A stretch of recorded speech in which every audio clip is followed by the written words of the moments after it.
Hey, so tonight we're going to talk about what it was really like to be a caveman. And I mean really like, not the cartoon version with clubs and grunting, but the actual day-to-day life of people who lived 25,000 years ago. Oh, and if you're enjoying these stories, I'd really appreciate a like or subscribe. Super curious where you're all listening from, so drop a comment with your location and what time it is there. Always blows my mind how people are falling asleep to this all over the world. All right, find that cozy spot, take a nice slow breath, and just let your body sink into whatever you're lying on. We're heading back to the Paleolithic period, and trust me, you're going to be real grateful for that mattress by the time we're done. So congratulations, you just woke up in a cave 25,000 years ago. The first thing that hits you is the cold, not just chilly. Bone-deep, teeth-chattering cold that makes your muscles clench. You're lying on what feels like the world's worst camping gear. Bunches of sedge grass and rushes that someone carefully arranged into a sleeping mat. It's scratchy. Really scratchy. These grass stems poke through whatever animal skin you've pulled over yourself, and every time you shift, they crinkle and rustle like nature's most uncomfortable cereal. Your nose fills with smells that are just intense. Wood smoke, yeah, but also something musty and earthy from the cave walls, the leftover scent of cooked meat from last night's meal mixing with the sharper smell of unwashed human bodies. There's this underlying funk of animal fat that's been used for waterproofing and warmth, plus something green and plant-like from all the grass bedding around you. You can hear the cave breathing, if that makes sense. Little echoes of dripping water somewhere deeper in the darkness. The soft snoring of maybe 20 other people scattered around you on their own grass mats. Someone's baby makes those tiny sleeping sounds babies make. Outside the cave entrance, you catch the distant calls of birds starting their day, and maybe the rustle of some animal moving through the brush. Your body aches, I mean really aches. Yesterday was a long day of walking and hunting and gathering, and you can feel it in every muscle. Your feet are tough as leather by now, but they're still sore from scrambling over rocks. Your back has that specific stiffness that comes from sleeping on the ground for, well, your entire life. The good news? You're alive. The bad news? Pretty much everything else. Actually, let me back up and paint this picture properly. You're not some primitive grunt shuffling around in animal skins. You're actually incredibly skilled, like scary skilled. You know the names and uses of hundreds of plants. You can track animals by the tiniest signs. A bent blade of grass, a scuff mark on a rock. You can make fire from scratch, napstone tools that are sharper than modern steel, and read the weather by watching how birds fly. But here's the thing. All that skill, you need every bit of it just to not die. You shift on your grass bed, trying to find a position that doesn't involve something poking into your ribs. That's better. The animal skin over you, probably deer or elk, is actually pretty warm once you get settled. These hides have been carefully prepared, scraped and worked until they're soft and flexible. Well, softish. Everything is relative when you're living in the Stone Age. As your eyes adjust to the dim light filtering in from the cave mouth, you start to make out the shapes around you. Your family group is scattered across this main chamber. Your mate and children close by, your parents and siblings and cousins arranged in family clusters around the central fire pit. 23 people total, which is pretty typical for a band like this. The fire. Oh man, the fire. It's the most important thing in your entire world, and right now it's just a pile of glowing embers and ash. Someone, probably whoever had last watch, has kept it alive through the night, feeding it slowly with carefully selected pieces of wood. The embers pulse red and orange in the cave's darkness, throwing shifting shadows on the stone walls. Getting that fire going each morning isn't like flicking a light switch. Starting a fire from nothing is genuinely hard work, even when you know what you're doing, so your people never let it die completely. There's always someone responsible for keeping those embers alive, adding just enough fuel to maintain the heat without wasting precious wood. You can smell the specific scent of the wood they've been burning. Oak and ash mostly, with some birch mixed in. Different woods burn differently, and your people know exactly which ones to use for cooking versus heat versus light. Oak burns long and steady. Birch catches easily and gives off that sweet smell. Pine is good for starting fires but smoky for cooking. Time to get up. You push yourself upright on your grass mat and every joint protests. Your hip pops, your neck cricks. Welcome to life before chiropractors. Around you, other people are starting to stir too. Someone yawns, a big jaw-cracking yawn that you feel in your own mouth. Someone else stretches with a groan that echoes slightly off the cave walls. The morning routine is always the same. Fire first. Everything else depends on the fire. You carefully get to your feet and the cave floor is cold against your bare soles. These caves maintain a pretty constant temperature year-round, warmer than outside in winter, cooler in summer, but stone is still stone. Your feet have developed calluses thick as leather, but cold still seeps through. Walking toward the fire pit, you pass other members of your band who are also stirring to life. Carla, the best tracker in your group, is already sitting up and checking the stone tools she keeps beside her sleeping area. Brune, who's probably the closest thing you have to a leader, is examining the embers and deciding what kind of wood to add.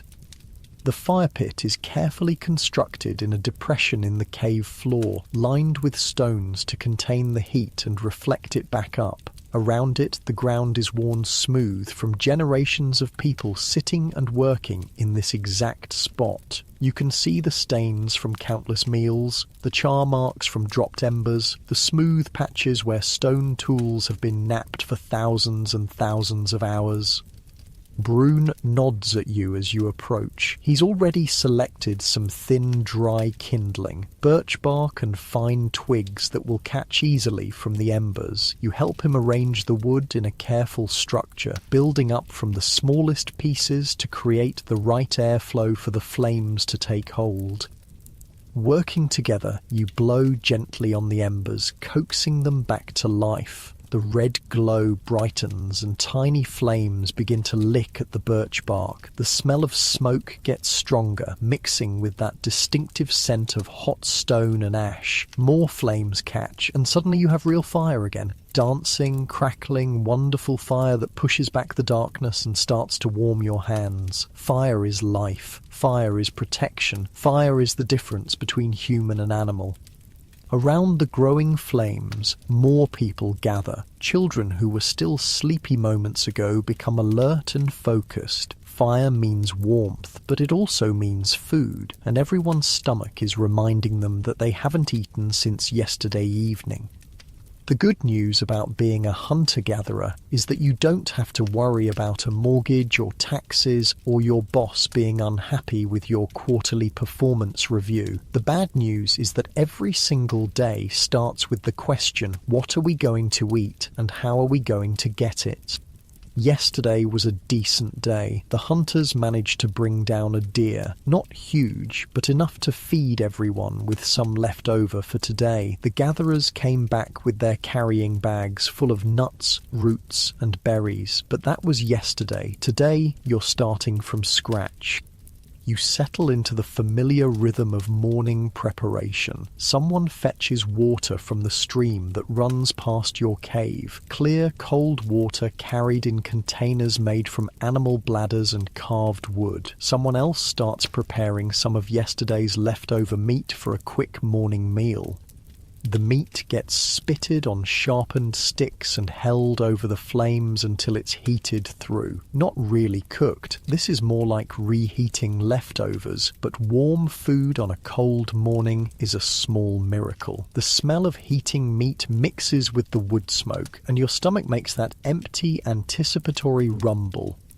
While you're eating your small portion of warmed meat and some nuts from yesterday's gathering, the day's planning begins. This isn't like a modern business meeting with agendas and PowerPoint presentations. It's more like a casual conversation around the fire, but the stakes are life and death. The hunting party, maybe 6 or 7 people, will head east today following the deer trail that was spotted yesterday. Deer are creatures of habit, and if you know their patterns, you can intercept them at water sources or feeding areas, but hunting big game with stone-tipped spears and wooden clubs is dangerous, difficult work. Most hunting expeditions come back empty-handed.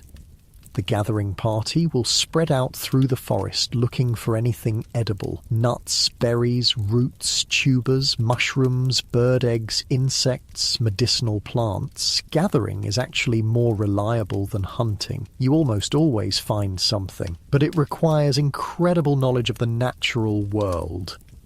You need to know which berries are safe and which will kill you, which roots are edible and which will make you violently sick, which mushrooms are food and which are poison, when and where to find bird eggs, how to process bitter nuts to make them edible, where the good tool-making stones can be found. Your people carry this knowledge in their heads, hundreds of pieces of information passed down through generations of trial and error and careful observation. There are no books, no Google, no instruction manuals, just human memory and hard-won experience. As the morning fire burns brighter and the cave starts to warm up, people begin the daily ritual of checking and maintaining their tools. Stone tools dull with use and need constant attention. Wooden spears get damaged and require repair. Clothing made from animal skins needs mending. You examine your own personal kit, the stone knife you made yourself, your wooden digging stick, the leather pouch that holds your fire-making materials. The knife has a few small chips in the edge from yesterday's work, nothing serious, but it could be sharper. Knapping, shaping stone tools, is both an art and a science. You need to understand how different types of stone fracture, how to strike them at just the right angle with just the right force to remove flakes and create a sharp edge. It's incredibly precise work that requires years of practice. You settle into a comfortable position with your stone hammer and start the careful process of resharpening your knife. Each strike has to be placed exactly right. Too hard and you'll break the tool. Too soft and nothing happens. Hit it at the wrong angle and you'll ruin hours of previous work. The sound of stone on stone rings through the cave as other people work on their own tools. It's a comfortable, familiar sound, the soundtrack of Paleolithic life. Chip, chip, chip, the rhythmic percussion of survival. Your knife sharpens nicely. The edge is now keener than most modern kitchen knives, sharp enough to slice through hide and meat and plant material with ease. You test it carefully on a piece of leather, and it cuts cleanly. Good. This tool might save your life today. Around you, the cave is coming fully alive. Children who are old enough help with basic tasks, feeding the fire, organizing the sleeping areas, checking water containers. Younger kids stay close to their mothers, but even they're learning by watching. There's no formal education here, just constant observation and gradual participation in adult activities. The really little ones, babies and toddlers, are kept warm and safe near the fire while their mothers prepare for the day's work. One baby is fussing, and her mother nurses her while simultaneously checking over her gathering tools. Multitasking was invented about 2.5 million years ago. You shift position, getting more comfortable as the cave slowly warms. Nice and easy, the familiar sounds and smells and textures of this morning routine are oddly soothing, despite the harsh realities. This is your world, this is your family, this is home. As the sun climbs higher outside the cave, sending more light through the entrance, the pace of preparation picks up. People start moving toward the mouth of the cave, ready to begin another day of searching for food and materials and everything else you need to survive. But before anyone goes anywhere, there's one more crucial morning task: assessing the weather and the world outside. Brune, along with 2 other experienced hunters, walks to the cave entrance to study the day. They're looking at the sky, feeling the wind, listening to the sounds of birds and animals. Weather prediction without meteorologists or Doppler radar requires reading dozens of subtle environmental cues. Cloud formations tell stories about coming storms. Wind direction indicates where rain might be heading. The behavior of birds and animals gives clues about atmospheric pressure changes, the color of the dawn sky, the feel of the air, the smell carried on the breeze. All of it matters when your life depends on being outside in whatever nature decides to throw at you.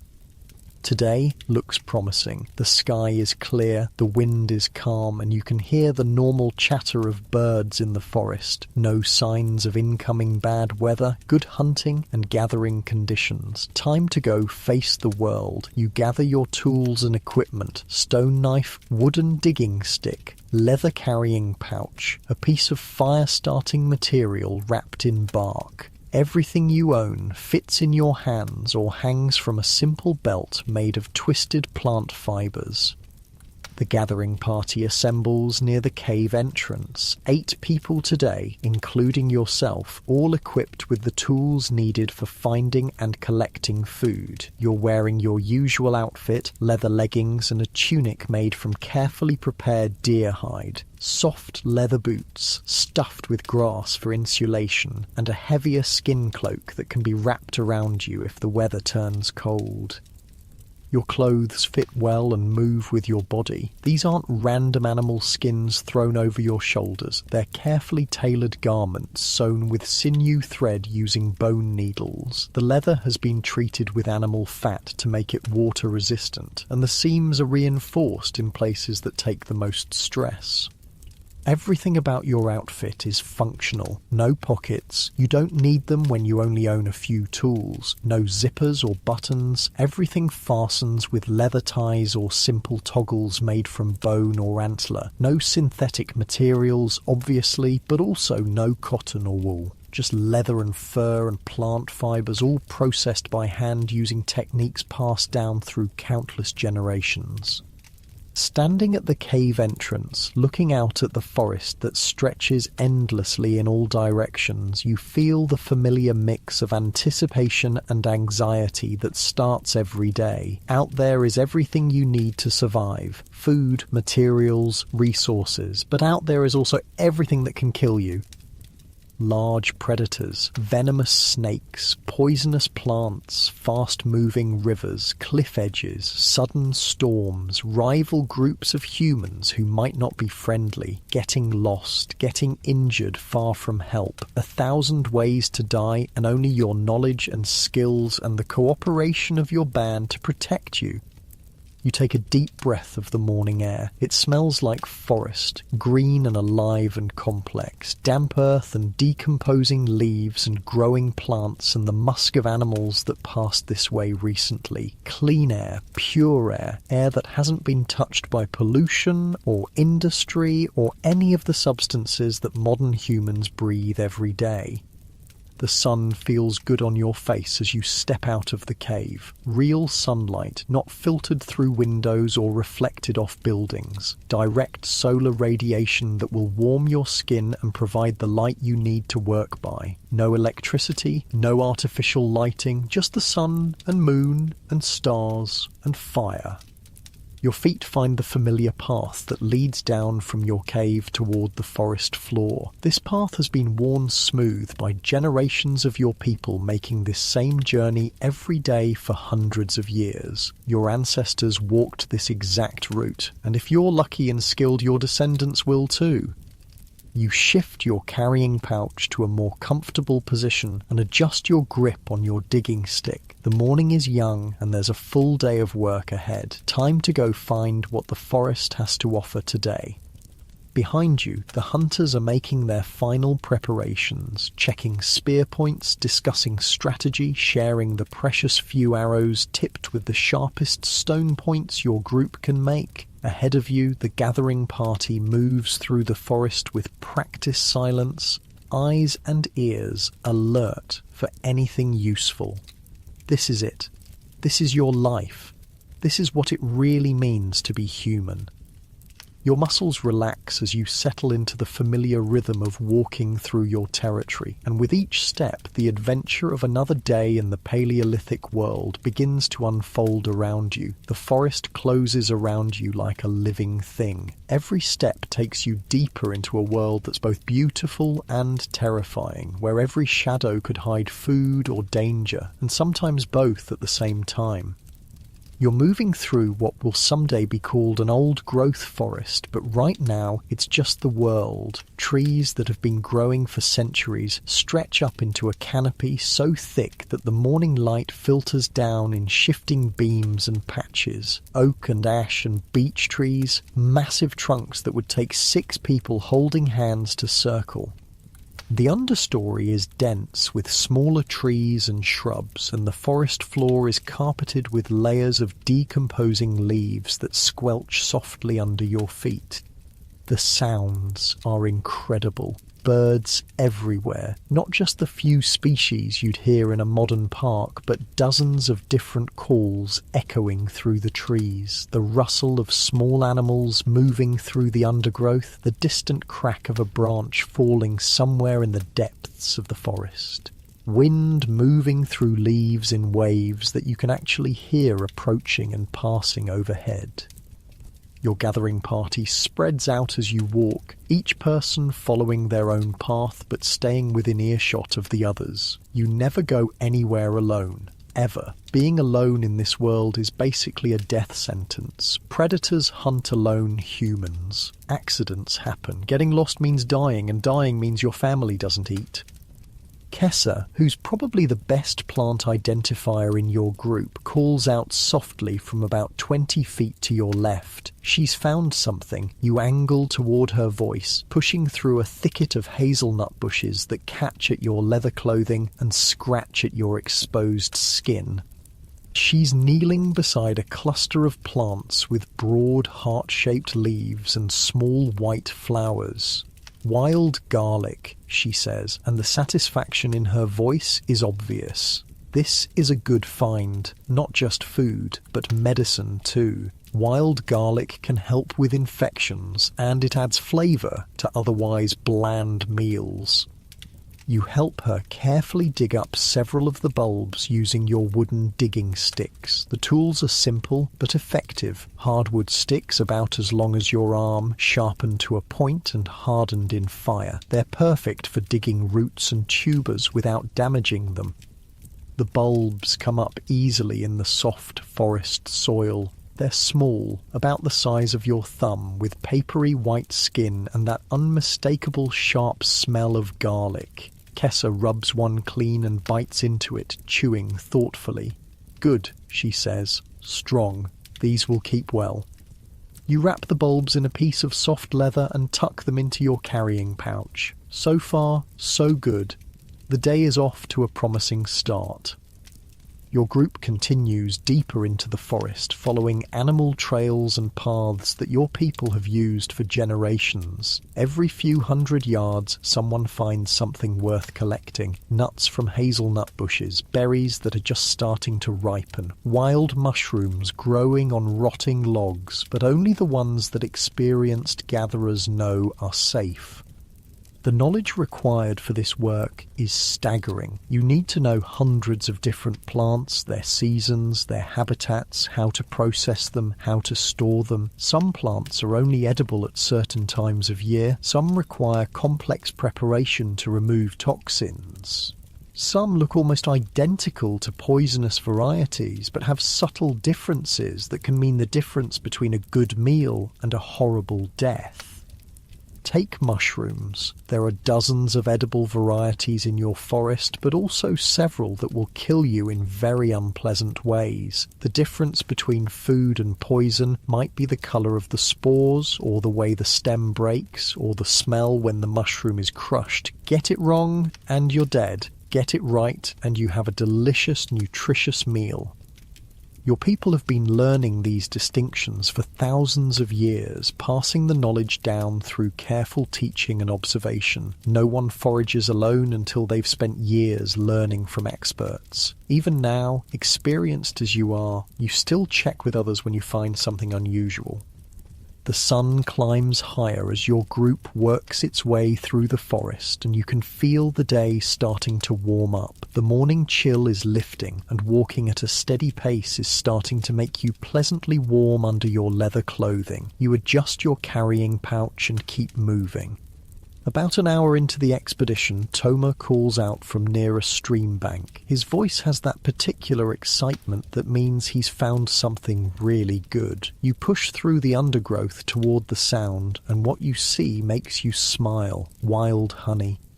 High up in an old oak tree, maybe 20 feet off the ground, there's a dark opening in the trunk where a colony of wild bees has made their home. You can see them coming and going, and that sweet smell of honey is faint but unmistakable on the breeze. Honey is like winning the lottery. It's concentrated energy, pure sugars that your body craves and burns efficiently. It keeps well without spoiling. It has medicinal properties, and it tastes incredible, especially when your normal diet consists of meat, nuts, and whatever vegetables you can find, but getting it is dangerous work. The plan develops quickly. Toma is the best climber in your group, and he volunteers to go up. You'll build a fire at the base of the tree and create smoke to calm the bees. Someone else will prepare containers to hold the honeycomb. Everyone else will be ready to run if things go badly. Wild bees are not docile. They will defend their hive aggressively, and bee stings can be seriously dangerous if you get enough of them. People have died trying to collect honey, but the reward is worth the risk. You gather dry wood and tinder, while others search for the right kind of green leaves to create heavy smoke. The fire needs to produce a lot of smoke without too much flame. You want to calm the bees, not burn down the tree. The fire catches quickly, and soon you have thick white smoke rolling up toward the bee tree. The sound of buzzing gets quieter as the smoke reaches the hive entrance. Bees evolved with forest fires, and smoke triggers their instinct to gorge on honey and prepare to abandon the hive. When they're focused on eating, they're less likely to attack. Toma strips off most of his clothing, fewer places for angry bees to get caught, and starts climbing. He's incredibly skilled, moving up the rough bark with the confidence of someone who's been climbing trees since he could walk. His feet and hands find holds that you can barely see from the ground. Watching him climb, you're reminded of just how physically capable your people are. No gyms, no structured exercise programs, but everyone is lean and strong and flexible from a lifetime of this kind of activity. Toma moves like a modern rock climber, but he learned these skills as a child because his life depends on them. The smoke continues to roll up the tree, and the buzzing stays relatively quiet. Good sign. Toma reaches the level of the hive and carefully begins working his hand into the opening. He's feeling for honeycomb that can be removed without destroying the entire colony. Your people know not to take everything. Leave enough honey and bees and they'll rebuild for next time. A few bees spiral around him, but they seem more confused than aggressive. The smoke is doing its job. Toma's arm disappears into the tree trunk up to his elbow, and his face shows concentration as he feels around inside the hive. Then his expression changes to satisfaction. He's found good comb. Slowly, carefully, he extracts his arm from the tree. In his hand is a chunk of honeycomb about the size of your fist, golden and dripping with thick amber honey. Even from the ground, you can smell the sweetness. He tosses the comb down to waiting hands, then reaches back into the hive for more. 3 trips, 3 chunks of comb, and then he judges it's time to stop. Take too much, and you'll kill the colony. Take just enough, and they'll recover and provide honey again in the future. Toma scrambles down the tree with the same skill he showed going up, dropping the last few feet to land lightly on the forest floor. A few bee stings on his arms and shoulders, but nothing serious. He's grinning with the satisfaction of a job well done. The honeycomb is gorgeous. Wax cells filled with honey so pure and concentrated it seems to glow in the dappled forest light. You can't resist breaking off a small piece and putting it in your mouth.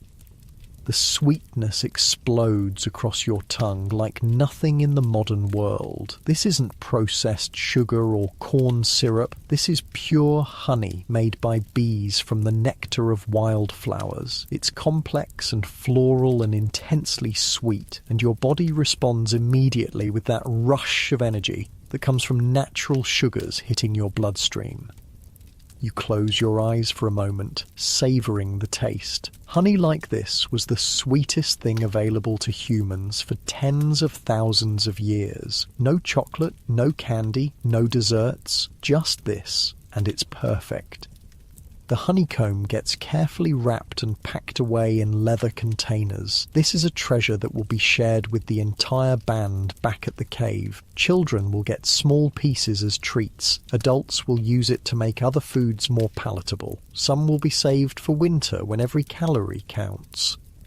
Your gathering party continues through the forest, energized by the successful honey collection. The sun is getting higher now, and the forest is fully alive with activity. Birds calling from every direction, small animals rustling through the undergrowth. The constant, subtle movement of a healthy ecosystem. You find yourself settling into the meditation of long-distance walking through familiar territory. Your feet know this ground. Your eyes automatically scan for useful plants, signs of game, anything out of place that might indicate danger. Your breathing falls into a steady rhythm that matches your pace. This is one of the most peaceful times in Paleolithic life, moving through the forest with your community, working together, using skills that connect you directly to the natural world. No schedules, no deadlines, no artificial stress, just the ancient rhythm of human life in harmony with the environment. Well, mostly harmony. There are still plenty of ways to die out here. Around midday, your group stops beside a small stream to rest and eat. The water is clear and cold, running over smooth stones worn by countless years of current. You cup it in your hands and drink deeply, tasting the mineral purity of water that has never been processed or treated or run through pipes. Lunch is a selection of what you've gathered so far. Nuts, berries, some leftover meat from yesterday, and tiny tastes of that precious honey. You sit on a fallen log beside the stream, listening to the water and eating slowly, methodically. The food is challenging by modern standards. The meat is tough and requires serious chewing. The nuts are small and sometimes bitter. The berries are tart and seedy. Nothing is salted or seasoned or prepared in ways that enhance flavour. But your body knows this food, recognises it, processes it efficiently. And there's something deeply satisfying about eating food you gathered yourself with your own hands, using knowledge passed down through generations of your ancestors. This meal represents hours of skilled work and deep understanding of the natural world. Every bite was earned. As you eat, you notice how your body feels: strong, lean, efficient. Your muscles are dense and functional from constant physical activity. Your senses are sharp from relying on them for survival. Your mind is calm but alert, constantly processing information about your environment. This is what human bodies were designed for: not sitting in chairs for 8 hours a day, not eating processed foods, not living under artificial light. This, moving through natural landscapes, eating food you collected yourself, working with your community to solve the daily challenges of survival. After the meal, your group splits up to cover more territory. You partner with Denny, an older woman who knows more about medicinal plants than anyone else in your band. She's teaching you to identify herbs that can treat pain, infection, digestive problems, and other common ailments. The two of you work your way along the stream bank where many useful plants grow in the rich, moist soil. Denny shows you how to recognize willow bark, which can be chewed to relieve pain and fever. She points out wild mint growing in shady spots, good for stomach troubles. You find cattail roots growing in the marshy areas near the stream, starchy tubers that can be roasted or ground into flour. The knowledge Denny shares with you represents thousands of years of human experimentation with natural medicine. Your people have no doctors, no hospitals, no pharmacies. What they have is detailed understanding of which plants can heal and which can harm. Some of this knowledge is startlingly sophisticated. Your people know how to use willow bark for pain relief, the same active ingredient that's in modern aspirin. They know which mushrooms have antibiotic properties. They understand how to use certain plants to induce labor during difficult births or to prevent pregnancy when resources are scarce. But they also know the limitations of plant medicine. Serious injuries often mean death. Infections that modern antibiotics could cure easily become fatal. Childbirth is dangerous. Life expectancy is much shorter than in the modern world. The afternoon passes in this way: walking, searching, learning, collecting. Your carrying pouch gets heavier as you add more plants and roots and other useful materials. The sun moves across the sky, and the light in the forest shifts from bright midday to the warmer slanted rays of late afternoon. You're getting tired, not exhausted, but pleasantly fatigued from a day of steady physical activity. Your legs feel the miles you've walked, your back feels the weight of your collecting pouch, your hands are stained with plant juices and dirt from digging in the forest soil.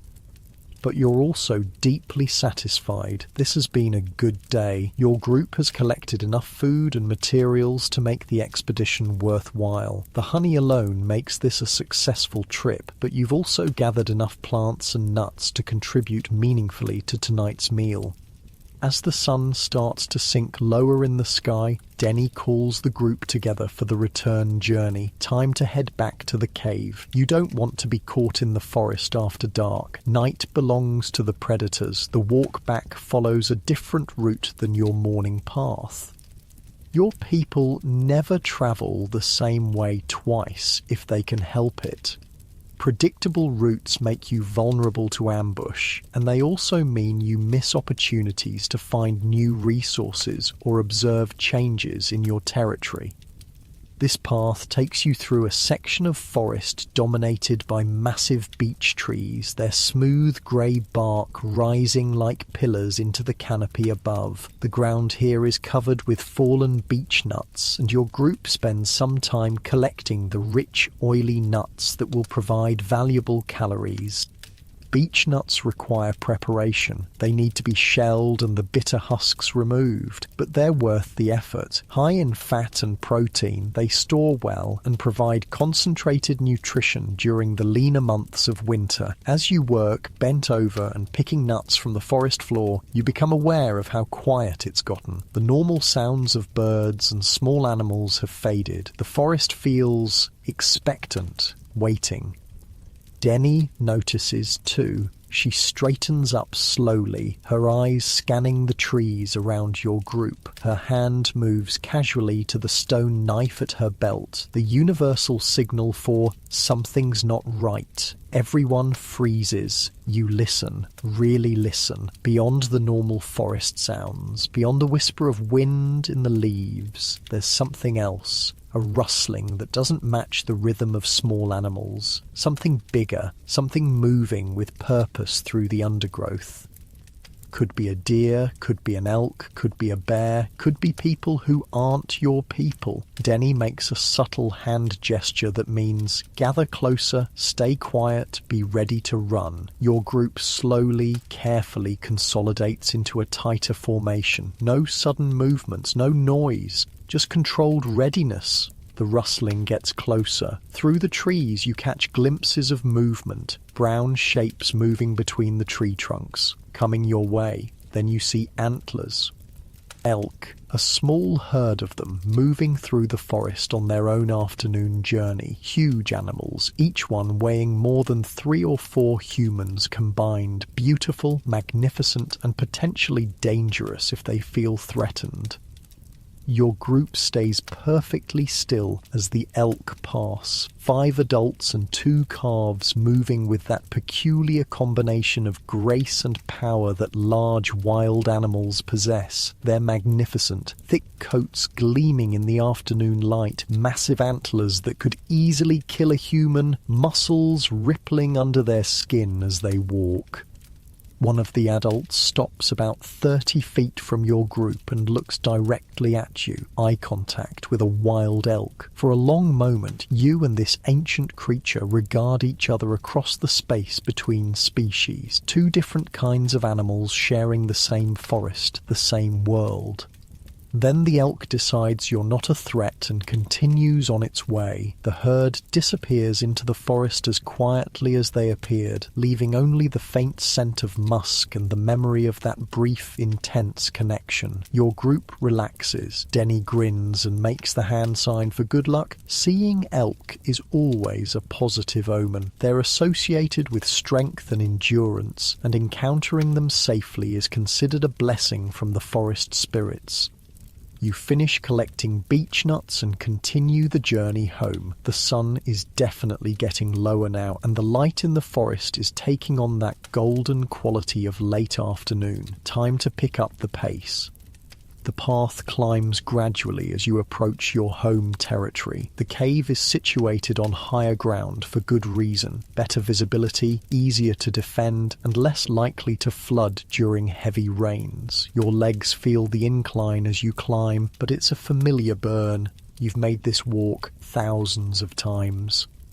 As you crest the final hill before home, you can smell wood smoke on the breeze. The hunters must be back already, and someone has built up the fire. Good. Fire means warmth and cooking and the comfortable gathering space where your band comes together at the end of each day. You can also smell cooking meat, really smell it, rich, savoury scents that make your mouth water and your stomach rumble with anticipation. The hunters were successful today. There will be fresh meat tonight, along with everything your gathering party has collected. The cave entrance comes into view, and you can see people moving around the fire pit, children playing in the safe area near the cave mouth, adults working on various tasks, some preparing food, others working on tools or clothing, the comfortable bustle of a successful community. You're almost home. Your body feels the relief of completing another day's work safely. Your carrying pouch is heavy with useful plants and nuts. Your knowledge has grown through another day of learning from Denny. The forest provided well today. As you approach the cave, children run out to greet the returning gathering party. They want to see what you've found, hoping for treats like berries or nuts they can eat right away. Their excitement is infectious, reminding you of the simple pleasure of sharing resources with your community. You ruffle the hair of Mira, a 7-year-old girl who's particularly interested in plants. She follows you everywhere during gathering expeditions, asking endless questions about which plants are useful and why. Today, she wants to know about every single thing in your collecting pouch. The transition from forest to cave feels abrupt but welcoming. Outside is vast and wild and full of possibilities and dangers. Inside is controlled space, human space, the place where your band comes together for safety and warmth and shared meals.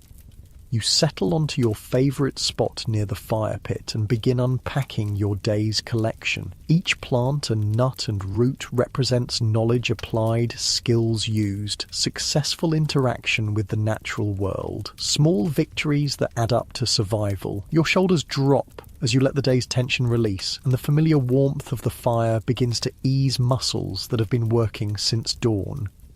The fire welcomes you back with its familiar warmth and dancing light. You can feel the heat seeping into your tired muscles as you settle closer to the flames, and there's something deeply comforting about being back in this controlled space after a day in the vast, unpredictable forest. The hunters did well today.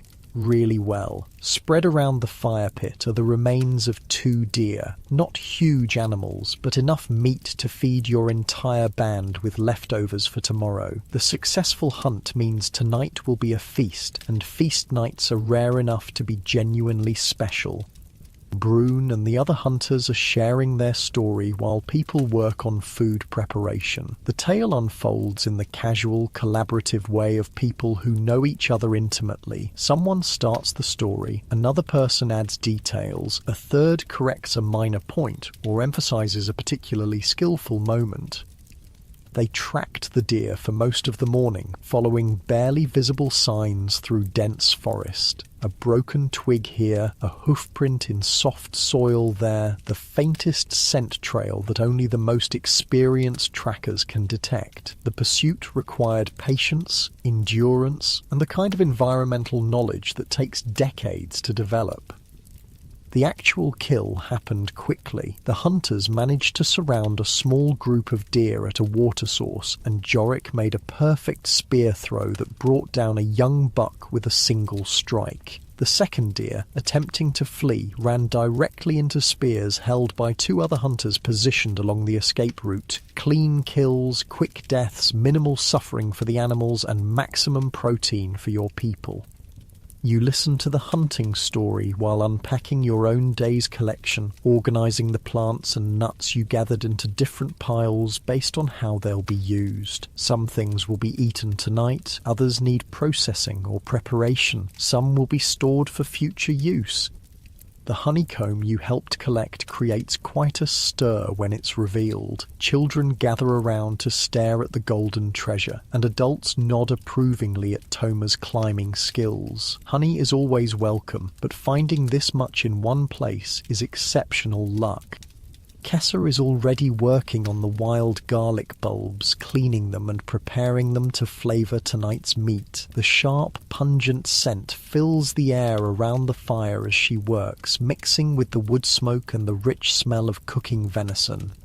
Food preparation in the Paleolithic is both simple and sophisticated. Simple because your tools are basic: stone knives, wooden implements, fire. Sophisticated because your people have had thousands of years to figure out how to make the most of limited ingredients and cooking methods.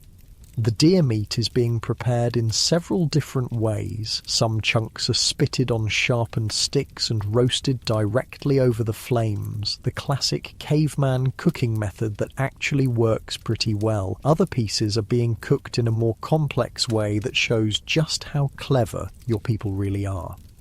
Rana, one of the most skilled cooks in your band, has created what's basically a Stone Age oven using heated rocks and a pit lined with leaves. Large stones were placed in the fire hours ago and allowed to heat through. Now she's using wooden tongs to transfer the red-hot stones into a pit that's been lined with large, clean leaves.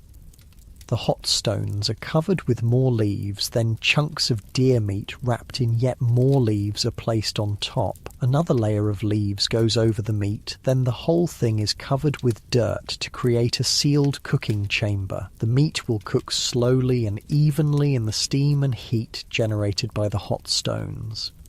It's ingenious. No metal pots, no ovens, no modern cooking equipment, just stones and leaves and fire and human intelligence. The result will be meat that's tender and flavorful, cooked through without being burned or dried out.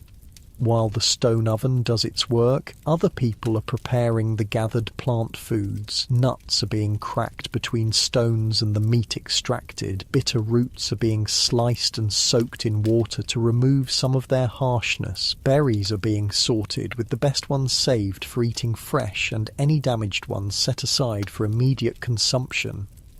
You help with nut processing, settling into the rhythmic work of cracking shells and picking out the nut meats. It's meditative, repetitive work that lets your mind wander while your hands stay busy. The sound of stones cracking nuts mingles with the crackling of the fire and the quiet conversations happening around the cave. Your body feels good, tired but in a satisfying way, the kind of fatigue that comes from a full day of useful physical work rather than the drained exhaustion of modern stress. Your muscles are pleasantly weary and the warmth of the fire is helping them relax and recover from the day's exertions. As the sun sinks lower outside the cave, the light changes from the golden glow of late afternoon to the deeper, warmer hues of evening. Inside the cave, the firelight becomes more prominent, casting dancing shadows on the stone walls and creating that intimate atmosphere that comes with the end of the day.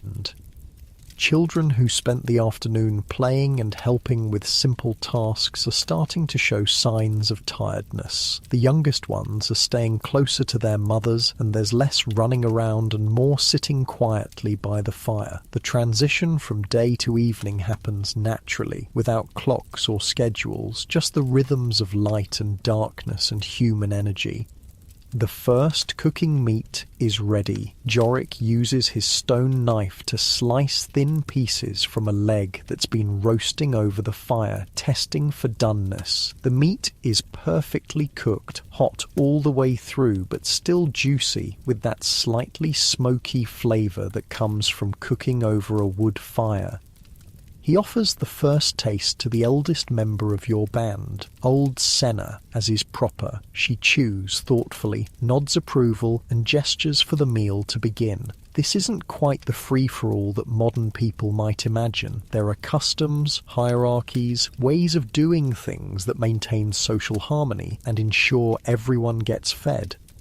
The meal unfolds slowly, deliberately. People eat in a relaxed way that allows for conversation and storytelling. Children get choice pieces of meat along with some of that precious honey. Adults share everything equally, with special consideration for pregnant or nursing mothers who need extra nutrition. You receive your portion of venison, a generous piece that's been flavoured with wild garlic and cooked to perfection. The meat is rich and satisfying in a way that modern farm-raised meat rarely matches. Wild game has a different texture, a more complex flavour, a density of nutrition that comes from animals that lived active lives in natural environments. The fat is particularly valuable. Modern people often avoid fat, but in the Paleolithic world, fat is concentrated energy that your body craves and needs. The layer of fat under the deer's skin, the marrow in the bones, the rich fat around the organs, all of it is prized and consumed eagerly. You eat slowly, savouring each bite. The meat provides immediate satisfaction for your hunger, but it also represents security. A successful hunt means your band won't go hungry tomorrow. The leftover meat will be processed and preserved, extending the benefits of today's success into the future. As you chew, you notice how quiet the cave has become. Not silent, there's still the crackling of the fire, the soft sounds of people eating, occasional quiet conversation, but the urgent energy of the day has settled into something calmer, more contemplative. This is one of the most peaceful times in Paleolithic life. The day's work is done, food has been found and prepared and shared. Everyone is safe inside the cave with a warm fire and full bellies. These moments of security and comfort are rare enough to be treasured. You shift position slightly, getting more comfortable against the stone wall that forms your backrest. The fire's warmth feels good on your face and hands, and your stomach is pleasantly full of rich meat and nuts and the lingering sweetness of honey. The stone oven is opened for the second course. Rana carefully removes the layers of dirt and leaves to reveal the deer meat that's been cooking slowly for hours. Steam rises from the pit, carrying scents that make everyone lean forward in anticipation. The meat that emerges is incredibly tender, falling apart at the touch of a wooden implement. It's been cooked gently and evenly, infused with the flavours of the leaves that wrapped it and the smokiness from the heated stones. This is sophisticated cooking using Stone Age technology. Everyone gets a portion of the pit-cooked meat, and the difference in texture and flavour from the roasted meat is remarkable. Your people understand that variety in food preparation isn't just about taste. Different cooking methods preserve different nutrients and make various components of the food more digestible. While people eat the second course, the leftover raw meat is being prepared for preservation. Some will be cut into thin strips and hung near the fire to dry into jerky. Other pieces will be rendered for their fat, which can be used for waterproofing, medicine, and preserving other foods. Nothing is wasted. The bones will be cracked tomorrow to extract the nutritious marrow. The hide is already being prepared for processing into leather. Sinew will be saved for sewing thread. Antler and bone will become tools. Even the hooves have uses. A successful hunt provides resources far beyond just meat. As the meal progresses, the atmosphere in the cave becomes increasingly relaxed and social. This is when stories get told, when knowledge gets passed down, when the social bonds that hold your band together are reinforced and strengthened. Old Senna, the eldest woman in your group, begins telling a story that everyone has heard before but no one minds hearing again. It's about the great winter when she was young, when the snow was so deep that hunting became impossible for weeks and the band survived by eating cached supplies and gathered materials that had been stored in hidden locations. The story serves multiple purposes. It's entertainment, obviously, but it's also education. Senna is teaching the younger members of the band about resource management, about preparing for hard times, about the importance of planning ahead. The story contains practical survival information disguised as entertainment. You lean back against the cave wall and let the familiar rhythm of Senna's voice wash over you. These oral traditions are how your people preserve and transmit knowledge across generations. No writing, no books, no external storage systems, just human memory and the ancient art of storytelling.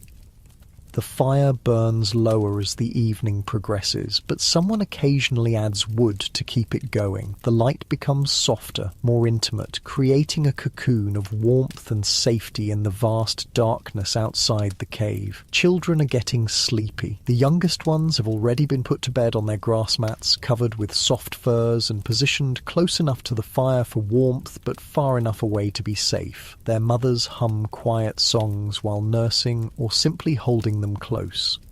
The older children are allowed to stay up longer, but they're showing signs of tiredness. They sit quietly by the fire, listening to adult conversations, occasionally nodding off against a parent's shoulder before being gently roused and encouraged to stay awake a little longer.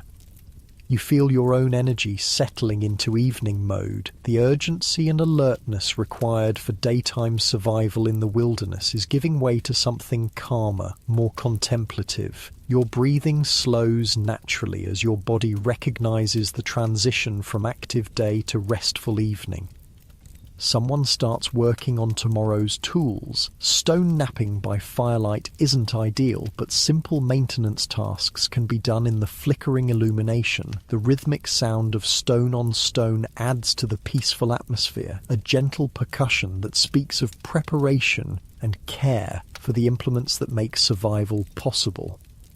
Women are working on clothing repair, using bone needles and sinew thread to mend small tears in leather garments. This is skilled work that requires good hand-eye coordination, but experienced seamstresses can do basic repairs even in dim light. The clothing your people wear represents hundreds of hours of labor, and maintaining it properly is essential.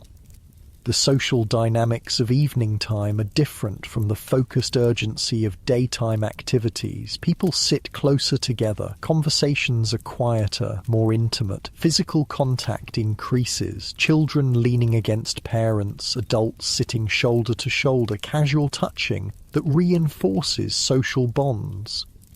You notice how the fire affects everyone's behaviour. People orient themselves toward it, not just for warmth, but as a social focus. The fire is the centre of community life, the gathering point that brings the band together at the end of each day. It's been this way for hundreds of thousands of years. As the evening deepens, some people begin preparing for sleep. The sleeping areas are arranged around the fire pit in a rough circle, with families grouped together and the most vulnerable members, young children and elderly people, positioned closest to the warmth and light. Your own sleeping area is ready from this morning's brief tidying. The grass mat has been shaken out and rearranged. Your sleeping furs have been aired and positioned for maximum warmth. Everything is prepared for another night's rest on the stone floor of the cave.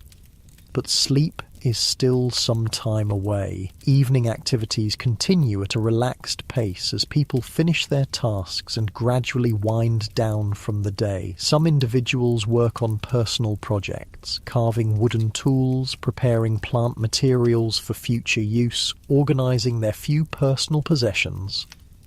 The cave itself seems to exhale as the day ends. The stone walls, which absorbed heat from the fire during the day, slowly release that warmth back into the air. The temperature remains comfortable despite the cooling air outside. Caves are naturally insulated, maintaining relatively stable temperatures year-round. You stretch your legs and adjust your position by the fire. Your muscles feel loose and relaxed from the day's exercise, and the warm, food-full feeling in your stomach adds to the general sense of well-being. This is what contentment feels like in the Paleolithic world. Basic needs met, community gathered safely together, another day survived successfully. The sound of evening wind outside the cave entrance creates a subtle backdrop to the indoor activities. It's a reminder that the world beyond your small circle of firelight continues its ancient rhythms, but here in this protected space, your people have created a pocket of human warmth and safety.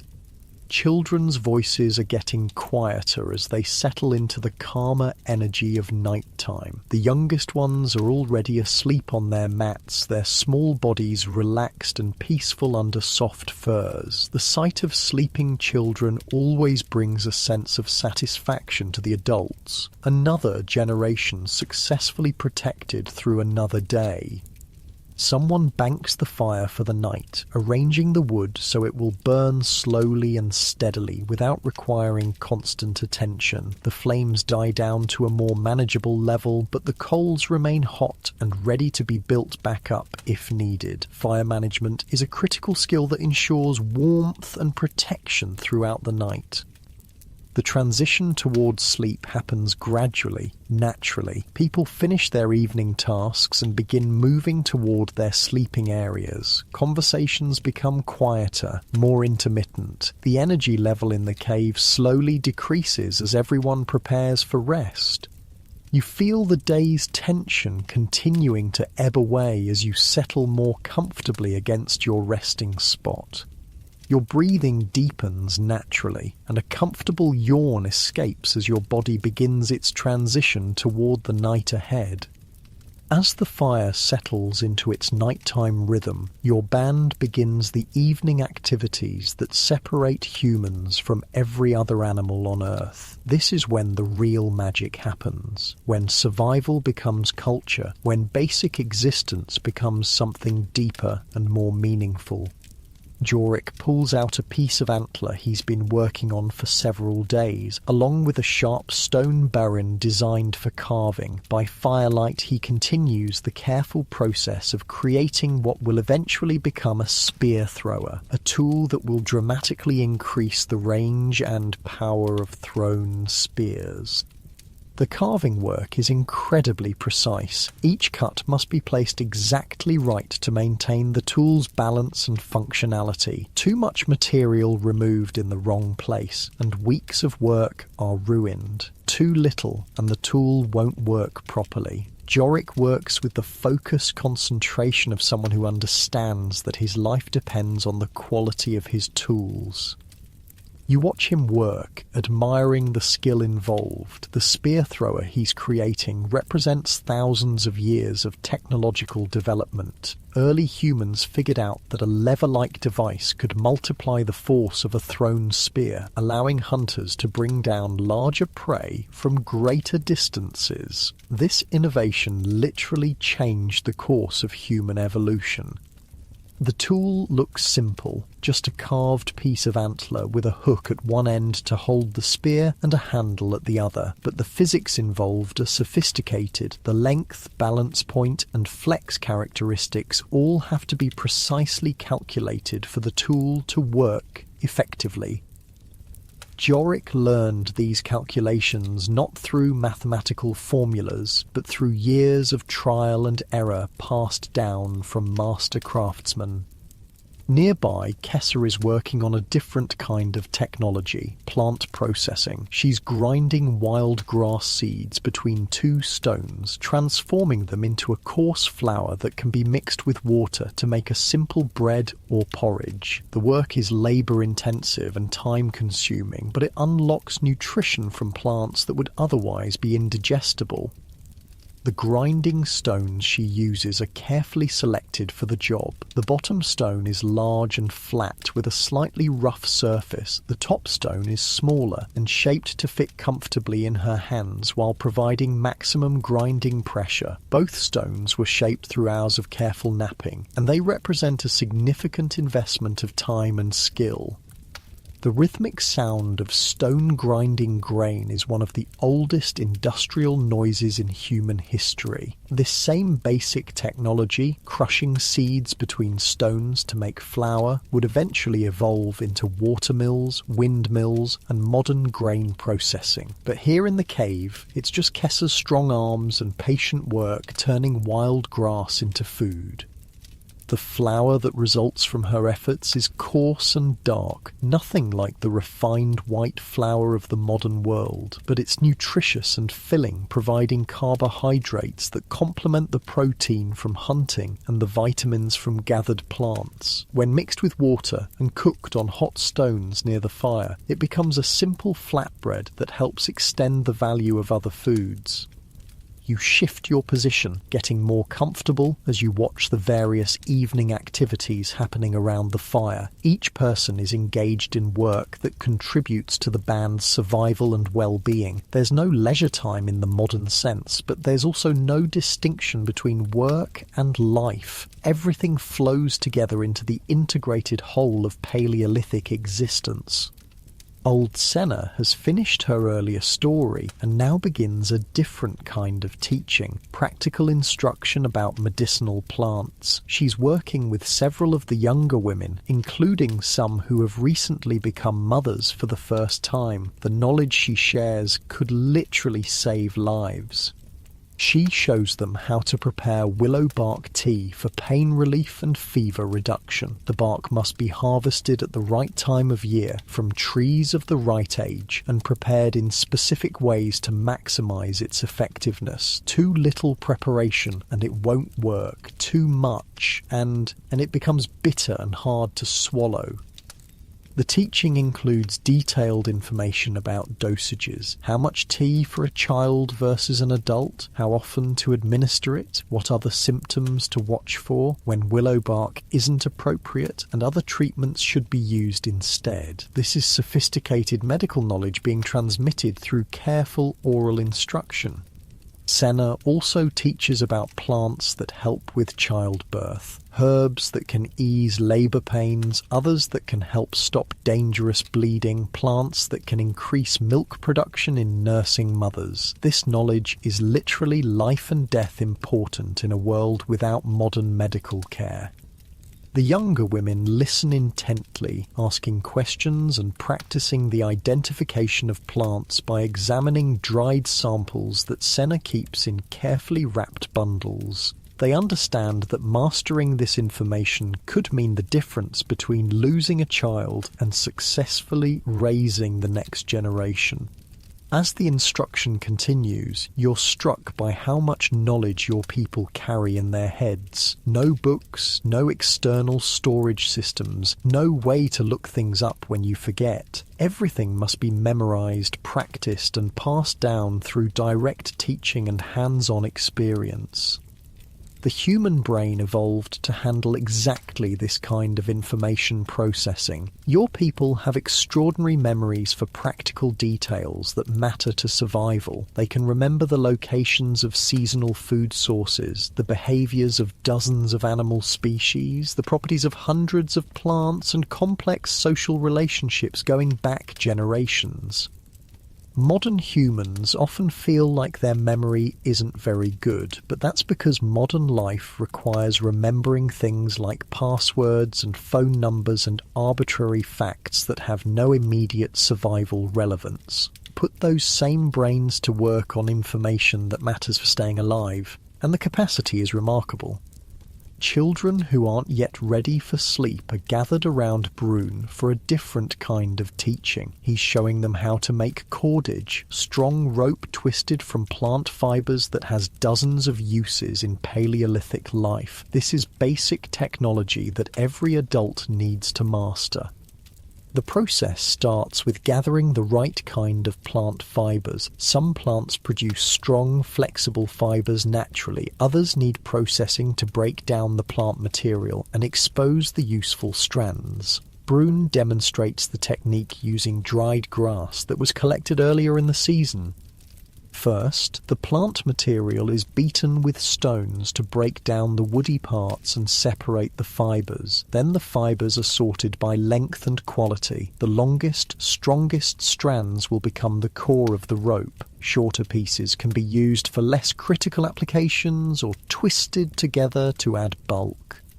The actual rope making involves rolling the fibers against your leg while maintaining consistent tension and adding new material as needed. It's surprisingly difficult to do well. Too loose and the rope is weak, too tight and it becomes stiff and brittle. The children practice the basic motions while Brune corrects their technique. The finished cordage is strong enough to bind spear points to shafts, create snares for small game, secure loads for carrying, and dozens of other essential tasks. A band without good rope-making skills is a band that lacks some of the most basic tools needed for survival. You watch the children practice, remembering your own early attempts at cordage making. Like most Paleolithic skills, it looks simple, but requires considerable practice to master. The children's first attempts are clumsy and uneven, but they're learning the fundamental techniques that they'll refine over years of practice. The fire burns steadily as these various evening activities continue. The light flickers and dances, creating constantly shifting patterns of brightness and shadow on the cave walls. Sometimes you catch glimpses of the cave paintings that your people created over many generations. Images of animals and handprints and abstract symbols that speak to the human need to create and communicate through visual art. The paintings aren't just decoration, they serve important functions in your culture. Some depict hunting scenes that help teach young hunters about animal behavior and tactics. Others mark significant events or seasonal celebrations. Still others seem to be connected to spiritual beliefs about the relationship between humans and animals. Creating the paintings required considerable skill and effort. The pigments were made from natural materials: ochre for reds and yellows, charcoal for black, clay for whites and browns. These materials had to be ground fine and mixed with binding agents like animal fat or plant juices to create paint that would adhere to stone walls. The artists used various techniques to apply the paint. Handprints were made by placing a hand on the wall and blowing pigment around it through hollow reeds or bones. Animal figures were painted with brushes made from animal hair attached to wooden handles. Some images were created by engraving lines into the rock surface with sharp stone tools. The location of the paintings isn't random. Many are placed in areas of the cave with special acoustic properties, places where sounds echo and reverberate in interesting ways. Your people understood that the cave itself is a kind of instrument, and they positioned their art to take advantage of the natural sound effects. During special ceremonies, singers and musicians would position themselves near these painted areas and create music that resonated through the cave in remarkable ways. The combination of visual art, acoustic effects, and musical performance created immersive experiences that connected your band to their cultural traditions and spiritual beliefs. Tonight isn't a ceremony night, but you can still feel the presence of those painted ancestors watching from the cave walls. The images remind you that your people have been living in this cave, gathering around fires just like this one for many generations. You're part of a continuous chain of human survival and cultural transmission that stretches back into the deep past. The evening activities begin to wind down as people complete their various projects and start preparing more seriously for sleep. Tools are cleaned and put away in their designated spots. Clothing is arranged for easy access in the morning. Personal possessions are organized and secured. The social dynamics of the cave change as the transition towards sleep begins. Conversations become quieter and more intimate. Physical proximity increases as people move closer together for warmth and comfort. Children who have been playing independently move back to their parents for the security of family closeness. You help with the process of banking the fire for the night. This is critical work that requires considerable skill. The fire must be arranged so it will burn slowly and steadily throughout the night without going out, but also without flaring up dangerously while people sleep nearby. Large logs are positioned to burn slowly and provide long-lasting heat. Smaller wood is arranged to catch fire gradually as the larger pieces burn down. The whole structure is carefully planned to provide hours of heat and light without requiring constant attention. Someone will be responsible for monitoring the fire during the night, not staying awake constantly, but checking it periodically and adding fuel if necessary. Fire watch rotates among the adults, and it's considered one of the most important responsibilities in the band. As the fire settles into its overnight configuration, the light in the cave becomes softer and more subdued. The dramatic dancing flames of evening give way to the steady glow of well-banked coals. The atmosphere becomes increasingly peaceful and contemplative. People begin moving toward their sleeping areas, saying quiet goodnights and making final preparations for rest. Children are settled onto their grass mats with warm furs pulled up to their chins. Adults arrange their own bedding and position themselves for warmth and comfort. The sleeping arrangements reflect the social structure of your band. Family groups cluster together, with children positioned between parents for maximum protection and warmth. Single adults sleep near the edges of the group, but within the circle of firelight and safety. Your own sleeping area is positioned where you can easily reach your tools and weapons if needed during the night. Your spear is within arm's reach, along with your stone knife and other essential equipment. Even in sleep, you remain ready to respond to danger.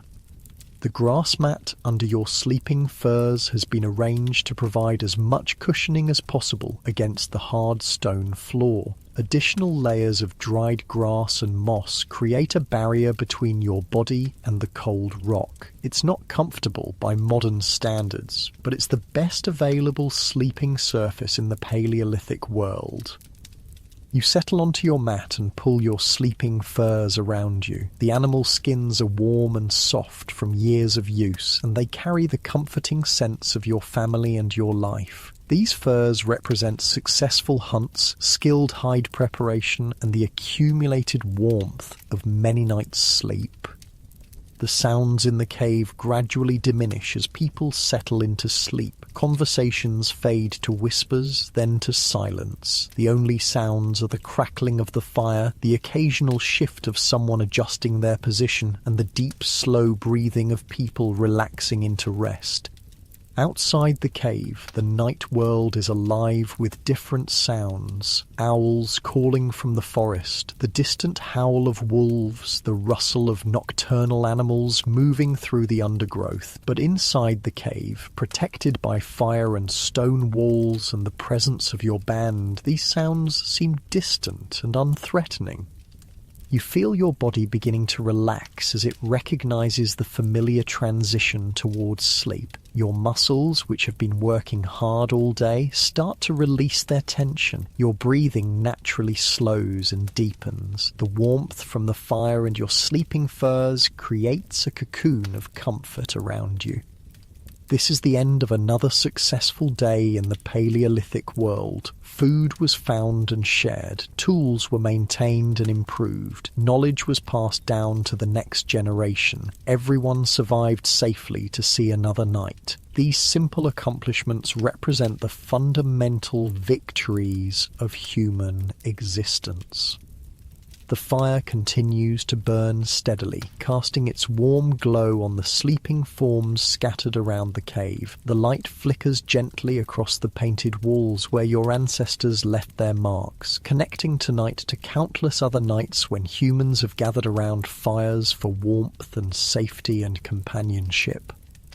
Your breathing settles into a deeper rhythm as you feel yourself getting more comfortable on the grass mat, your body naturally finding that perfect position for rest. The day's adventures fade into pleasant memories as the peaceful warmth of the cave embraces you, and the gentle sounds of your sleeping community create the perfect backdrop for whatever dreams may come in this ancient, timeless place where humans have always found safety and peace. The night deepens around your cave, and the world outside settles into the ancient rhythms that have governed this planet for millions of years. Inside, your band sleeps peacefully around the dying embers of the fire, each person wrapped in the security of community and the hard-won comfort of another day survived. But as you lie on your grass mat, listening to the gentle breathing of your people and feeling the warm weight of animal furs against your skin, something remarkable begins to happen. The boundaries between then and now start to blur. The 25,000 years that separate the Paleolithic world from your modern life seem to compress into nothing more than a long, slow exhale. Because here's the truth that most people never really understand. You are them. Your DNA, your basic brain structure, your fundamental physical and emotional needs. They're virtually identical to those cave dwellers whose lives we've been exploring together. The human genome hasn't changed significantly in the last 40,000 years. You're running Stone Age software in a space age world. Those Paleolithic humans weren't primitive ancestors stumbling through a harsh world with limited intelligence. They were people just like you, with the same capacity for love and creativity and complex thought. They laughed at jokes, they mourned their dead, they told stories around fires and worried about their children and fell in love and felt wonder at the beauty of the natural world. The main difference between them and you isn't intelligence or emotion or basic human nature, it's just technology. They lived in a world without agriculture, without cities, without writing, without the accumulated knowledge that modern humans inherit from thousands of generations of cultural development. But they had things that you've lost, a direct, intimate connection to the natural world that modern people can barely imagine, knowledge of their environment so deep and complete that they could survive and thrive using nothing but what the earth provided, social bonds strengthened by shared struggle and mutual dependence for survival. They knew every plant in their territory, every animal track, every change in the weather. They could make fire from scratch, create tools from stones and wood, read the landscape like a book written in a language they understood perfectly. They lived entirely within their means, taking only what they needed, leaving the lightest possible footprint on the earth. And they had time. Not leisure time in the modern sense, but something deeper. They had time to notice things, time to develop skills, time to sit around fires and tell stories and think deep thoughts about the nature of existence. They weren't rushing to meetings or checking emails or managing complex schedules that fill every moment with artificial urgency. Your breathing slows as you consider these connections between past and present. The fire in the cave burns lower, and the light becomes softer, more dreamlike. The sounds of the sleeping band fade into a gentle background rhythm that matches the slow beating of your heart. Those ancient humans faced real problems that modern technology has largely solved. They dealt with hunger, cold, disease, injury, and death in ways that would seem impossible to us now. Childbirth was dangerous. Simple infections could be fatal. Winter was a constant threat. Life expectancy was much shorter. But they also didn't face the psychological stresses that plague modern humans. No anxiety about careers or finances or social media or global politics. No depression from feeling disconnected from nature and community. No chronic diseases from processed foods and sedentary lifestyles. Their problems were immediate and physical, but they were also solvable through direct action and community cooperation.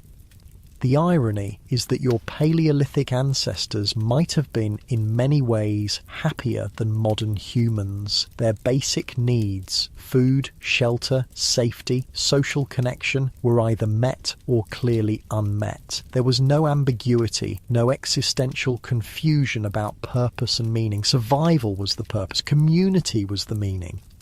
They didn't suffer from the peculiar modern ailment of having all their physical needs met while feeling spiritually empty. They didn't have enough food to eat regularly, but they never wondered why they were alive, or what the point of existence might be. The point was to live another day, to help your people survive, to pass knowledge down to the next generation. Your muscles relax more deeply as these thoughts flow through your mind like a gentle stream. The grass mat beneath you feels softer now, more comfortable. The animal furs seem to conform perfectly to your body, creating a cocoon of warmth that reminds you of the most comfortable bed you've ever slept in. Modern humans often fantasize about simpler times, but Paleolithic life wasn't simple. It was direct. Every action had clear consequences. Every skill had obvious utility. Every day brought challenges that could be met with knowledge, strength, cooperation, and ingenuity. There was no complexity for its own sake, no bureaucracy, no abstract problems that couldn't be solved through direct engagement with the physical world. The social structures were complex but comprehensible. Everyone knew their role and responsibilities. Children learned by watching and gradually participating in adult activities. Elders were valued for their knowledge and experience. Individuals who couldn't contribute fully were still cared for by the community. Social problems were resolved through face-to-face discussion rather than legal systems or institutional procedures. And they had something that modern humans desperately crave: genuine connection to something larger than themselves. Not abstract spiritual beliefs, but daily, practical integration with the natural world. They were part of the ecosystem, not separate from it. Their survival depended on understanding and respecting the rhythms of nature. The fire in the cave burns even lower now, just glowing embers that pulse like a slow, steady heartbeat. The light is dim and warm, casting everything in soft, comfortable shadows. The painted animals on the cave walls seem almost alive in the flickering glow, their eyes watching over the sleeping humans with ancient wisdom. You can feel your eyelids beginning to grow heavy as you sink deeper into these contemplations. Your body recognizes the approach of sleep, and all your muscles start to release the last of their tension. The transition from waking consciousness to rest happens as naturally as breathing. Those Paleolithic humans experienced this same transition every night. No electric lights to disrupt their circadian rhythms, no screens to overstimulate their brains before sleep, no caffeine or processed foods to interfere with natural sleep patterns. When darkness fell, they slept. When dawn came, they woke. Simple, natural, healthy.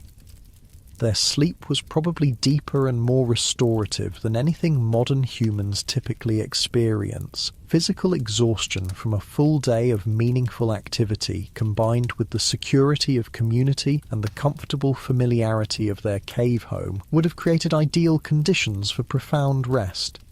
And their dreams. Imagine dreaming with a brain that hadn't been cluttered with artificial stimulation and abstract worries. Dreams filled with the real experiences of the day, tracking animals through forests, gathering plants, working with stone and wood, sitting around fires with people you loved. Dreams rooted in direct experience of the physical world rather than the virtual experiences that fill modern consciousness.